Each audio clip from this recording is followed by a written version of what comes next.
ताजमहल एक ऐसा नाम जिसे सुनते ही जहन में एक खूबसूरत तस्वीर उभर आती है।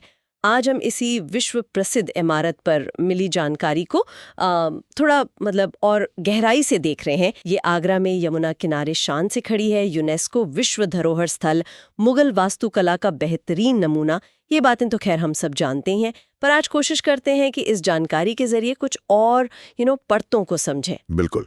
और देखिए, इसकी कहानी की जड़ें जुड़ी हैं मुगल बादशाह शाहजहां और उनकी बेगम मुमताज महल से। हाँ, मुमताज महल। जी, 1631 में जब उनकी मृत्यु हुई, उसके बाद शाहजहां ने उनकी याद में इसे बनवाया। निर्माण का काम वो करीब 1632 में शुरू हुआ और मान लीजिए 1653 के आसपास, मतलब लगभग 20 साल लग गए इसको पूरा होने में। 20 साल? हाँ, पर बात सिर्फ याद में इमारत बनाने की नहीं है, बल्कि उसे कैसे बनाया गया वो ज्यादा दिलचस्प है। हाँ बिल्कुल। और यहीं पर आर्किटेक्चर वास्तुकला की बात आती है। जानकारी में लिखा है कि ये मुगल शैली है, पर ये तो अपने आप में कई शैलियों का एक संगम है। सही कहा आपने। इसमें आपको इस्लामी, फारसी, ऑटोमन तुर्की और हाँ, भारतीय शैलियों का असर दिखेगा। ये सब मिलकर कुछ एकदम अनोखा बनाते हैं। अच्छा, जैसे? हाँ, कई चीजें हैं। जैसे वो जो बड़ा सा गुंबद है, प्याज जैसा, जी, वो थोड़ा फारसी स्टाइल की तरफ इशारा करता है, लेकिन उसके ऊपर जो कमल का डिजाइन है या जो कलश है, उसमें आपको भारतीय प्रभाव साफ नजर आएगा। अच्छा। और फिर पूरे कॉम्प्लेक्स की जो सिमेट्री है, समरूपता, वो तो इस्लामी वास्तुकला का एक बहुत अहम हिस्सा है। और ये सब तराशा गया है उस खूबसूरत सफेद संगमरमर में, जो राजस्थान के मकराना से लाया गया था। मकराना मार्बल, हाँ सुना है। और वो मीनारे, उनका थोड़ा बाहर की तरफ झुका होना, ये तो कमाल का फीचर है ना?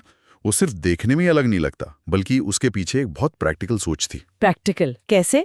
ताकि अगर कभी भगवान न करे कोई बड़ा भूकंप आए, तो वो मीनारे बाहर की तरफ गिरें, जो मुख्य मकबरा है ना बीच में, उस पर ना गिरें। अरे वाह, इतनी दूर की सोच। जी हाँ, उस जमाने की इंजीनियरिंग का वाकई एक बेहतरीन नमूना है ये। और फिर वो अंदर की सजावट, पिएत्रा ड्यूरा, ये क्या चीज है?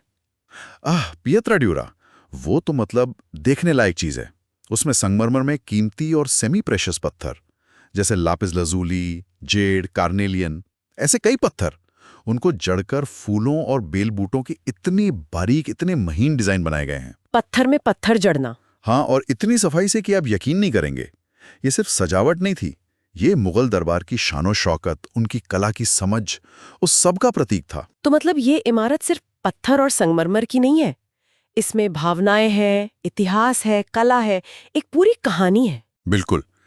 इसे अक्सर लोग शाश्वत प्रेम का प्रतीक कहते हैं। और वो तो है ही। हाँ, वो तो सबसे मशहूर बात है इसके बारे में। जी। शाहजहां का अपनी बेगम के लिए प्यार, लेकिन इसका एक और गहरा मतलब भी है। ये इस्लामी मान्यताओं में जो जन्नत यानी स्वर्ग की कल्पना है ना, अच्छा। हाँ, उसका एक तरह से धरती पर चित्रण है। वो जो 4 बाग गार्डन है, 4 हिस्सों में बटा हुआ बगीचा, जिसमें नहरें बहती हैं, हाँ हाँ, वो सामने, वो कुरान में जन्नत के बागों का जैसा जिक्र है, उसी तर्ज पर है।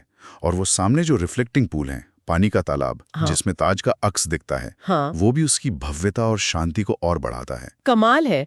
अच्छा, कुछ और बातें भी ध्यान खींचती हैं, जैसे कि इसे बनाने में 20,000 से ज्यादा कारीगर और मजदूर लगे थे। हाँ, 20,000, ये नंबर ही अपने आप में दिखाता है कि कितना बड़ा प्रोजेक्ट था। बहुत बड़ा। और शायद यही वजह है कि आज भी, इतने सालों बाद भी, हर साल लाखों लोग दुनिया भर से इसे देखने आते हैं। सही बात है। और एक और दिलचस्प बात जो जानकारी में मिलती है कि दिन के अलग अलग टाइम पे और मौसम के हिसाब से ताज का रंग बदलता हुआ सा लगता है। हाँ, ये मैंने भी सुना है।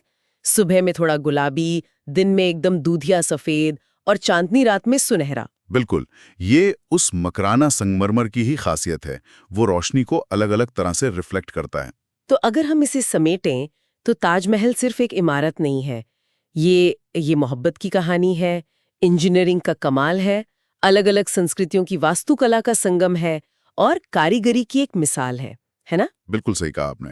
इसकी जो बनावट है, वो सिमेट्री, वो महीन नक्काशी और इसके पीछे की जो भावना है, कहानी है, ये सब मिलकर इसे दुनिया के सबसे अनोखे स्मारकों में से एक बनाते हैं।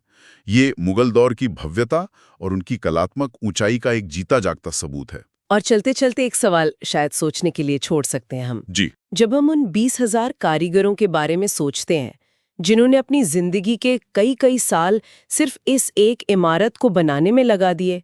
तो क्या ये हमें ये सोचने पर मजबूर नहीं करता कि इंसान अगर कुछ ठान ले तो कितने समर्पण और कितनी मेहनत से एक ऐसी चीज बना सकता है जो सदियों तक हमेशा के लिए कायम रहे? बहुत गहरा सवाल है, वाकई सोचने वाली बात है।